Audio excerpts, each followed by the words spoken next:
I did it again. I booked a flight to Manila in the Philippines. Typing in my credit card details and pressing book always comes surprisingly easily. But it's the hours before the flight and the first ones after I land that really stir me up. How I ended up here started with a gut feeling that I couldn't quite explain. Last year, during my bikepacking trip in Vietnam, I met a French girl who had just spent a few months in the Philippines. She spoke so highly of the country and her time there that it sparked my curiosity. But it was when she described being in clear waters, snorkeling among all kinds of sea creatures, that something really clicked.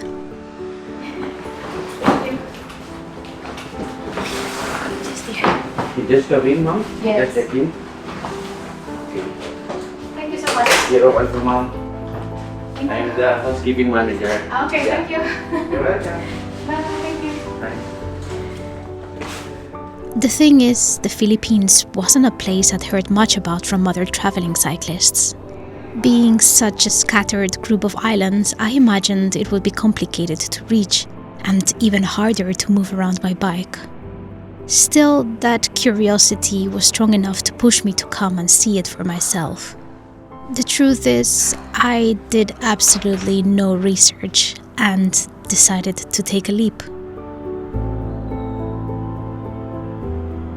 With 3 weeks in my hands to ride my bike, I began sketching out a plan. Looking at the map, I realized how huge this country actually is. And since I knew there would be plenty of beach opportunities ahead, I chose to head north first, into the mountains.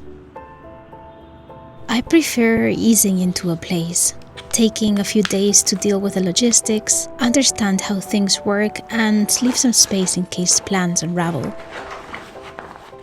I assembled the bike, packed my bags, took out some cash, bought food, and once everything felt under control, I headed into the Intramuros neighborhood to join a guided tour of the city. Thank you. Hello. Hi. Morning. Where are you from? Spain. Oh, okay. I like learning about the history and culture of the places I visit. It helps me understand the context of what I'm about to experience. And I especially enjoy doing that with a local guide. This time, that was Ziza. The third one is Alcaiceria, that's a market or bazaar. So yes, a trade happened here before between Manila and Mexico. Who is Santo Niño? So soon, this will be celebrated all around the Philippines. It's the biggest festival in the Philippines.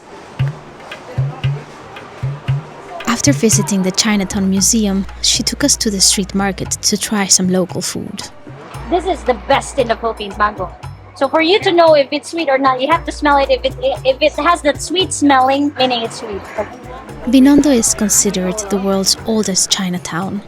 It was founded centuries ago when the Chinese traders were allowed to settle just outside of the walls of Intramuros on the condition that they convert to Catholicism during the Spanish colonial period.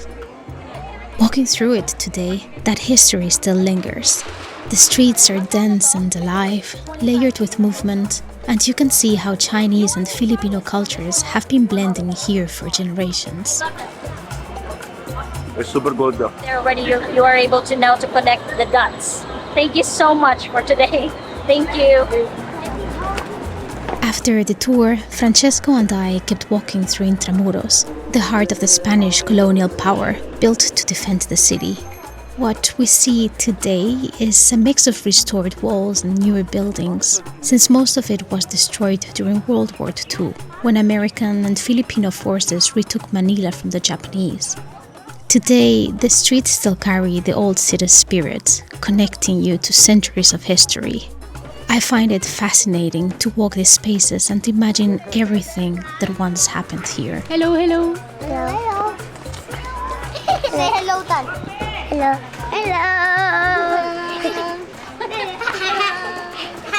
Hello. Real adventure starts tomorrow.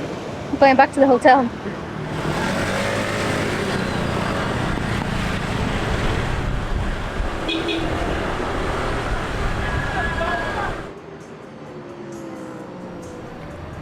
Okay, time to do this.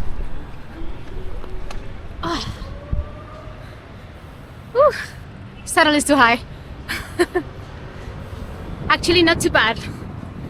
It's just like Vietnam. You just need to go with the flow of the traffic and make sure you don't put your wheel on a hole. If there was one thing I wanted to avoid, it was cycling in or out of Manila. The city is massive. You can ride 30 kilometers and still be deep in the dense urban sprawl. And it takes even longer before the traffic and constant buildings begin to ease. Okay, I made it.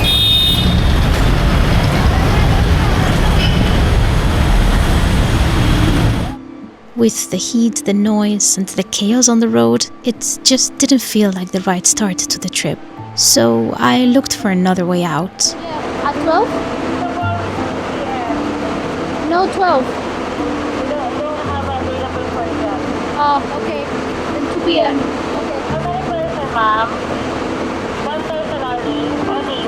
Only me and bicycle. So I have to wait a couple hours here and buy the ticket on the bus. Hopefully the bike will be allowed. And we go off to Baguio. Diving into a new country, a new culture, a new situation, it always makes me feel a little nervous at first. It takes a few days to figure out how things work and start feeling the flow of the trip. But this time, I wouldn't have to do it alone. A few days before arrival, a new message popped into my DMs. "Hi girl, this is my friend who lives in Baguio. She can join you cycling to Sagada or other areas there. Just message her." And so I did.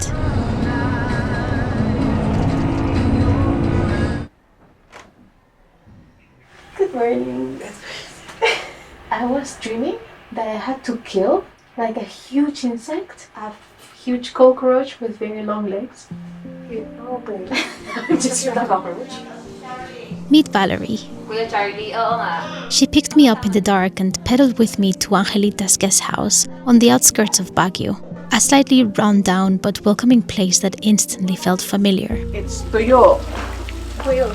Tuyo. It's dried fish. Right there. Yes.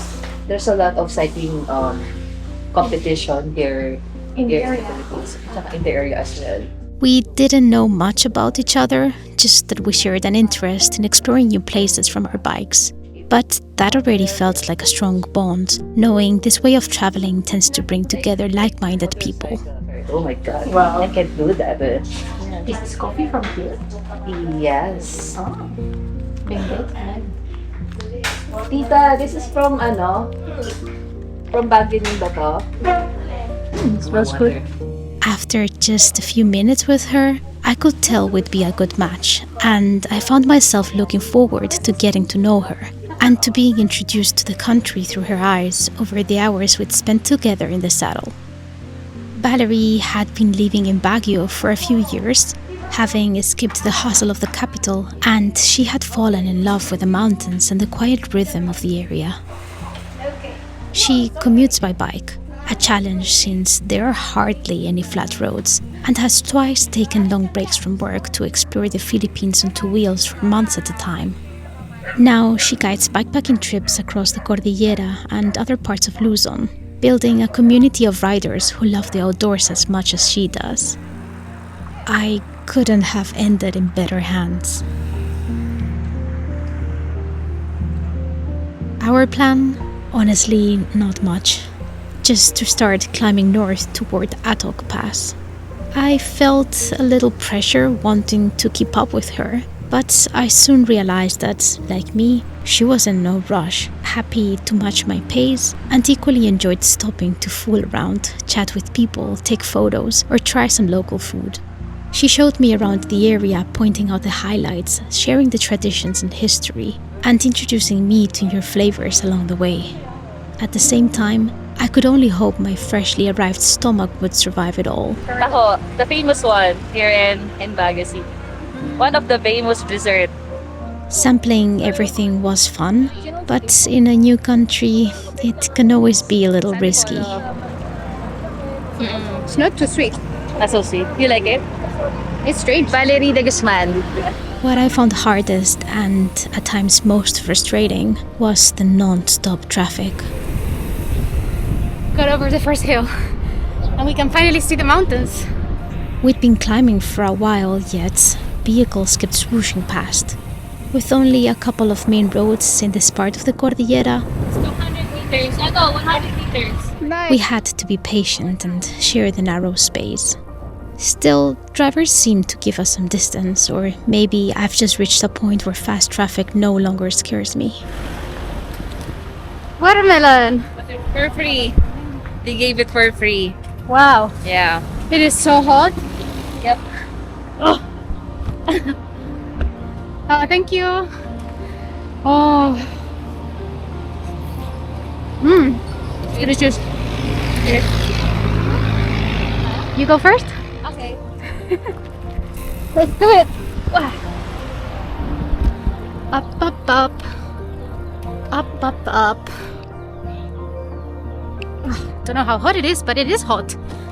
That's the other thing I'd forgotten, just how crushing the humidity and heat can be in this part of the world. I was glad to have timed it for the winter, and even happier that we were gaining elevation. I couldn't help but feel a little concerned about what would happen once I'd leave the mountains. Go in my coffee shop so that you. How's your coffee shop? There's a simple coffee shop. Nice. Yes, come. We took every opportunity we found to take breaks in the shade and to fuel up. We go to Sagada. Sagada and Manila. Coffee in the noon? In noon? Yeah, here. Why not? Sunset. There's a good sunset in there. I For biked sure. there years ago. It's 2,400 meters? I thought. I think yeah. Oh. It's the second highest road in the Philippines. I want rice and some soup. They have soup. They gave soup, free soup in the restaurant, and that's a seafood soup.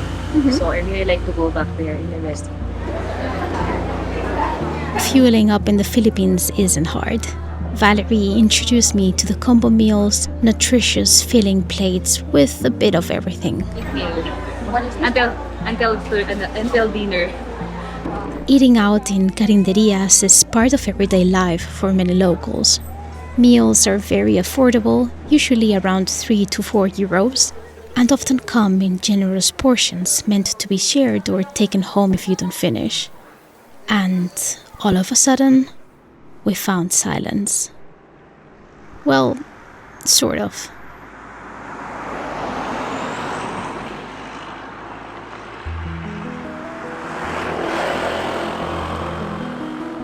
The girls are tired. Let's say I am tired. So we're just gonna hitch a ride to the top of the pass. Okay. So we're gonna go? Here at the top. Wow. Wow. Hold on. So tight. Yeah? Oh my god. POV, we're For me, vegetable. this is so exciting. This is like a proper experience. Yes. Cycling is nice, but hitchhiking like this is also very cool. Yes. It's moving so much. I've never felt any shame in asking for help or hitchhiking a ride when it feels right in the moment. And I'm actually really glad we did, because the fog quickly rolled in and the road became extremely treacherous. I'm so happy we're skipping this. Yeah. Wow. And we're not proving anyone about, No. I want to have fun. people and adventures. I'm pretty sure Valerie could have kept pushing and made it over the pass before dark if she'd been on her own. But I was grateful she noticed how tired I was and suggested we flag down a car. We were far from any possible place to camp or any kind of accommodation, and darkness was closing in. Get out. Okay. This way? Though it turned into a wild ride, it was an experience I'm glad I didn't miss. We found a modest hotel, shared a room, and I quickly fell asleep, completely exhausted.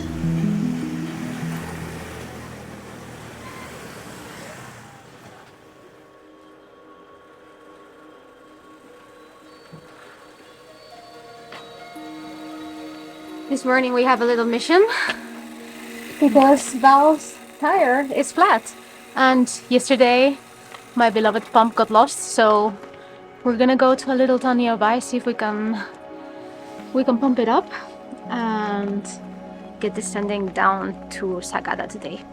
Too bad it happens. Shit happens. Eh, dito po, wala? Wala. Ah, okay. Sige po. No luck here. Yung dyan sa taas. It's okay. There's a vulcanizing shop nearby. Okay. So, Filipino. Thank you, kuya. We had a repair kit, but no pump. And in the mountains, there was no such thing as a bike shop. But Filipinos are incredibly resourceful. At the first repair shop we came across, the guy figured out a way to fill the tire despite the mismatched valve and patched the tube. What I suggest, to check my tires as well. But you can go ahead if you want. Yes. You will wait for me. Oh. Okay, that's good news. She managed to get some air on her tire. And we're gonna try to descend now. Hopefully it'll keep up. And hopefully it will be a pump we can buy in the next town, which is still like 60 kilometers away. So we stick together. I thought we'd be descending most of the day, but Valerie suggested a quieter route to Sagada if we climbed a bit further. And of course, I couldn't say no. So steep. I love you. We spent the morning rolling through soft, green highlands, the mist moving in and out like a tide. For the first time since we left, I could hear the birds chirping and leaves softly rustling in the breeze. We were savoring every moment. Is this recording? I'm just kidding. Just potatoes. I was really enjoying getting to know Valerie better. We shared personal stories and thoughts and joked about our dreams and wishes. Some just for fun, other things we truly hoped might come true. What a chill Monday morning. What a no chill work. Monday morning. With no work. Oh my gosh. I love it actually. I think we should work on Saturday and Sunday and then just chill Monday to Friday. Yes, I like that. Monday to Friday, no work. Valerie is incredibly strong and positive. To me, she's a real inspiration. Someone who follows her passion despite limited resources, few role models and a strong social stigma. She was also very patient with me, always waiting while I set up the tripod. It's so steep here. By the third day, I was fully settled and really enjoying the ride. Finally some gravel. I miss this. Small rural communities dotted the hillsides, and we imagined what it might be like to live there. Long physical days in the fields or attending the household. A simple way of living, but likely balanced by quiet moments in nature, time with family, and a close-knit network of neighbors looking out for one another. Perfect actor, the fog. Would you live somewhere like this? Yeah, why not? As long as I have Starlink. Starlink. Starlink. Important. I have food. Food and Starlink. What else do you need? Water. That's it. And my cats. Yeah. I loved that we didn't have a set plan. Every morning we just picked a direction and made sure to find a place to stay before dark. Even though we were carrying our camping gear, we'd mostly given up on setting up. It was nearly impossible to find a flat, clear spot away from the traffic. Woo! A lot of dogs. Between the two of us, accommodation felt affordable and worth it. So, just like in Vietnam, I ended up pedaling my camping gear up and down the mountains. Definitely great training, but it only strengthened my wish to finally sleep under the stars. An opportunity I hoped would come later in the journey. Next stop, the heritage town of Sagada.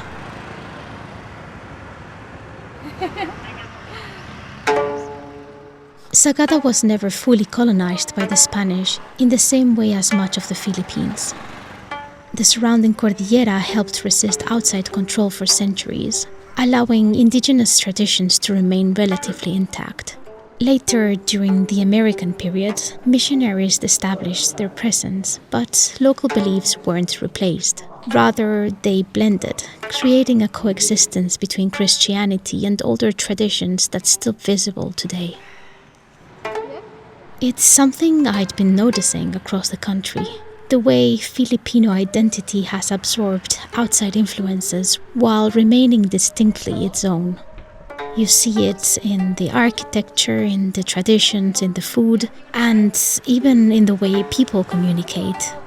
With over 170 languages spoken across the islands, Tagalog and English are the official languages, which is why, in conversation, locals can shift fluidly between them in a very cohesive manner. As a foreigner, it becomes easier to connect. It's the breakfast of cyclists. Something I had missed when traveling in other parts of the world.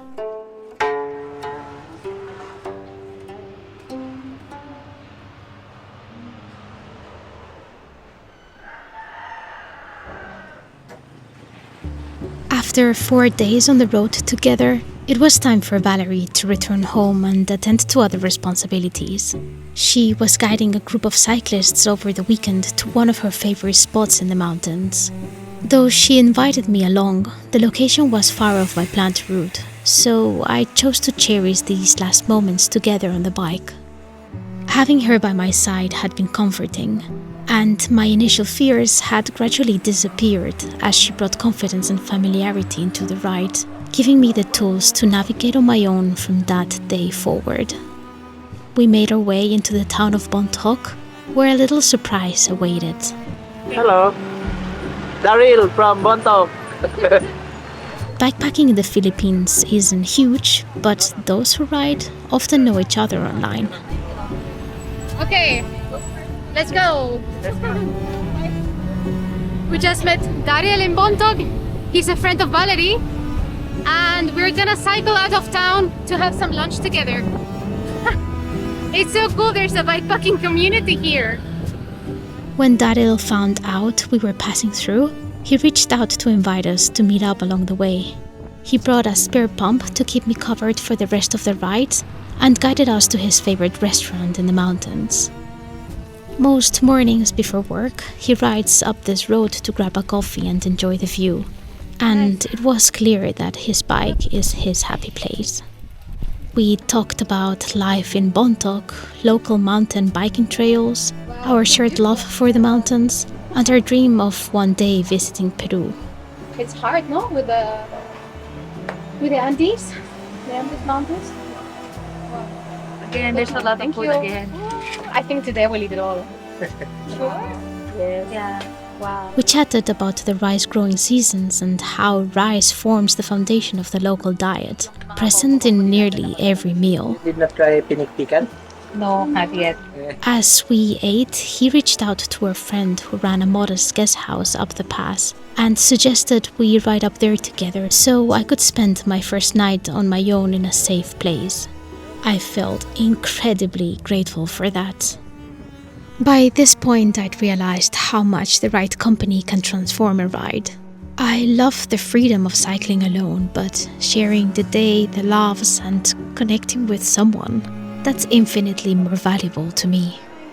Thank you for everything. Yes. See you soon. I see you in Manila. Yep. Yes, we will set for our bike. I will text you how everything is going.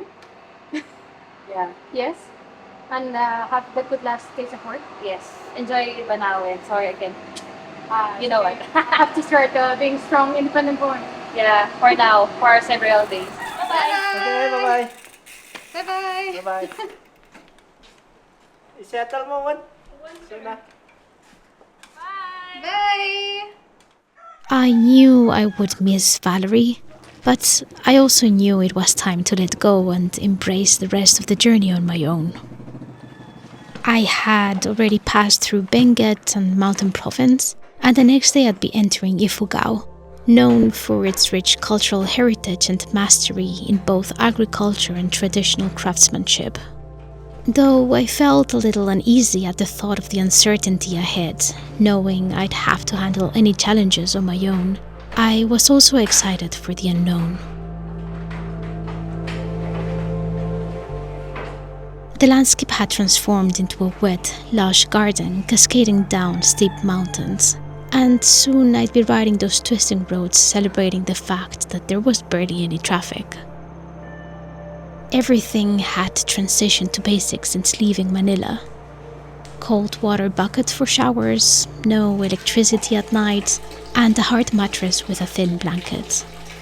Yet, as it always does on the bike, even that felt like a luxury and something to be grateful for.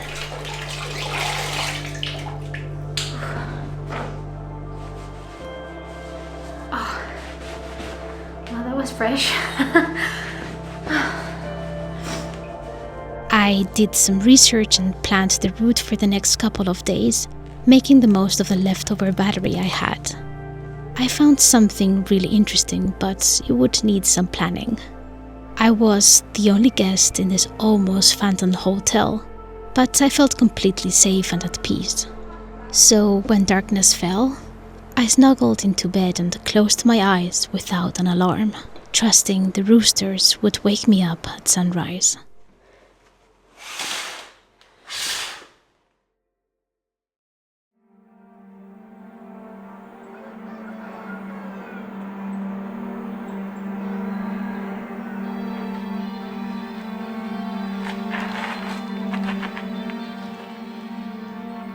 Hopping on the bike, pushing off the ground. That quiet feeling of nervous excitement felt familiar, just like on my first day riding solo in Vietnam last year. I noticed I was stopping more often now to take a photo or a shot with no pressure, knowing no one was waiting for me. I was completely in my head, replaying the last few days with a little smile on my face. It's strange how something that feels so new and different can start to feel familiar so quickly. And for that day, I had a clear goal. I have a long climb today, about 15 kilometers and 1,000 meters. But the road is quiet, the views are beautiful, I have the whole day to do this. It's also the last climb from this part in the mountains.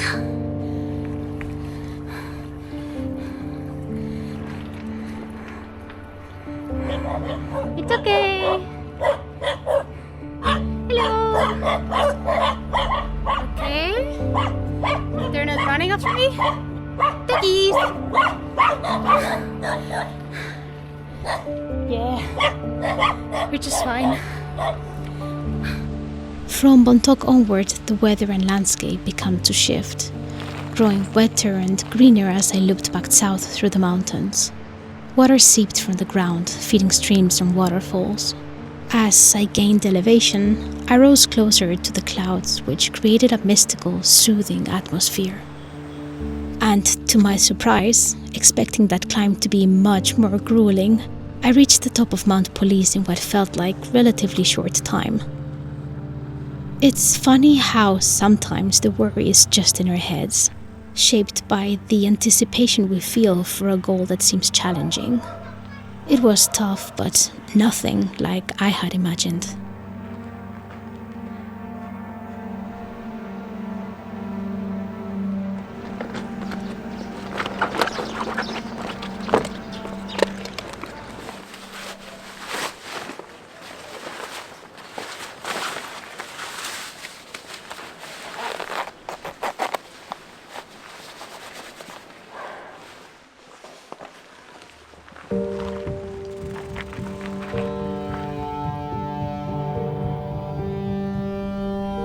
I'm slowly descending to the town of Banaue, where I'm going to try and sleep 2 nights. And perhaps I can leave my bicycle there because there's some rice terraces nearby that you can visit, but you have to hike. So that could be a nice plan for tomorrow.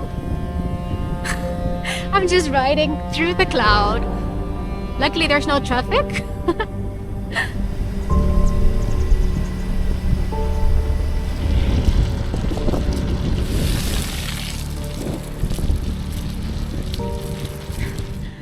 you can always split brain in the mountains. Now and then, a landslide laid across the road, blocking the way for cars. It felt bittersweet. I had the road all to myself, but it was also a reminder of how challenging life can be for local communities during the frequent typhoons, which can cut them off and threaten their homes and crops. I kept descending in the rain, not minding getting wet. It felt refreshing and added a thrilling edge to the adventure, something that would have definitely felt uncomfortable in other places. Slowly revealing themselves through the fog were the first terraced rice fields, a landscape that reminded me of the Sapa region in northern Vietnam. Life in these mountains seemed closely tied to the land. And just like that, I had safely made it to Banaue, my stop for the night. I cycled into a guest house, hoping to dry off, warm up, and get ready for the next day's plan. A place I knew I wouldn't be able to take my bike all the way, so I'd need to rely on a little help.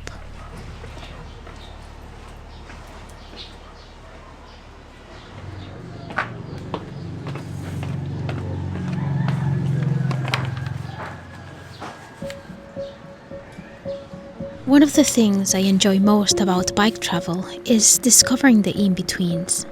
The stretches connecting recognized highlights that are often just transfer sections for others. It's there that you can really appreciate the essence of a place and, more often than not, have the most genuine encounters.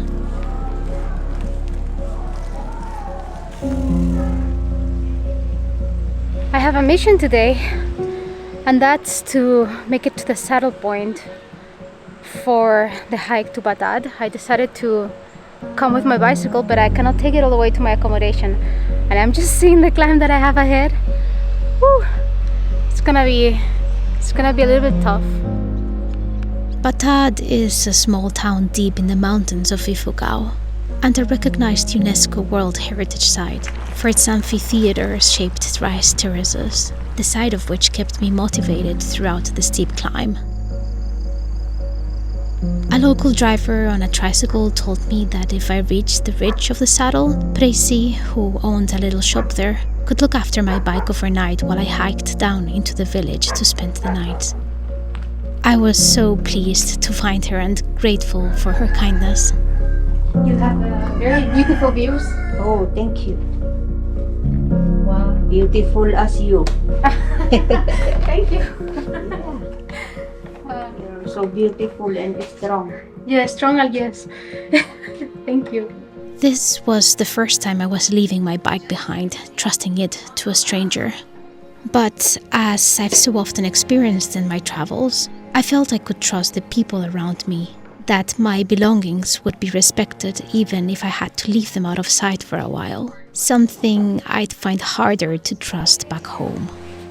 I packed my pannier for the night, and feeling strange leaving my bike behind, I parted ways. Bye-bye. Oh, bye. See you tomorrow. See you And tomorrow. enjoy. Thank Bye. you. Yeah, welcome. I walked down the mountain excited to see the spectacular views I'd read about. But what surprised me the most and caught me off guard was how little touristy this place actually felt despite its online fame. Batad still preserves much of its traditional charm. Kids play together outside, no screens. Sitting around during their school lunch break, having my own meal and watching them run around was so joyful and refreshing.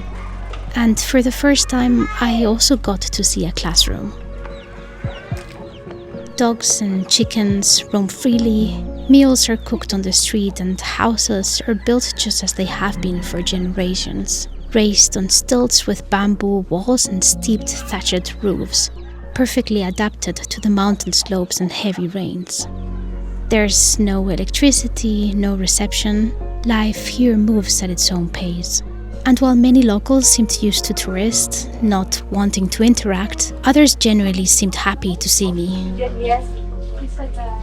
That night, I'd be merging into their customs, sleeping in a traditional native house. Okay, yeah. only repair, only the roof, it cost us 50,000. Okay. Yes, only for the And roof. you have it for many years? This one? Yes. Yes, for how many years? Maybe 20 years now. 20 years. Wow. Yes. And it looks very good. Yes, but you know, for other people, they like the modern because it seems it's clean because it's modern. Yes. They put varnish, Yeah. but this one we preserve. I told my mom Wow. to change it for the Yeah. modern, but she do not like it I because think it's nice, the traditional experience. yes, Yeah. but you know, for other people, they do not like it because like It looks it's art. dirty. Yes, Okay. look dirty. For But me, that's it's okay. Yeah.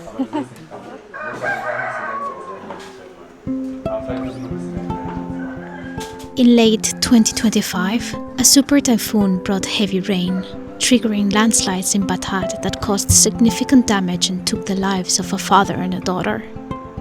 Today, the town is receiving support from local authorities alongside community members and volunteers to help repair the damaged rice terraces and rebuild homes, while also working to protect the area against future storms. Despite these challenges, the terraces are still cultivated by local farmers and remain as majestic as ever. I spent my last day up north wandering the area, following the endless steps that weave through the rice fields, all the while hoping my bike would still be there when I returned the next day. Which, of course, it was.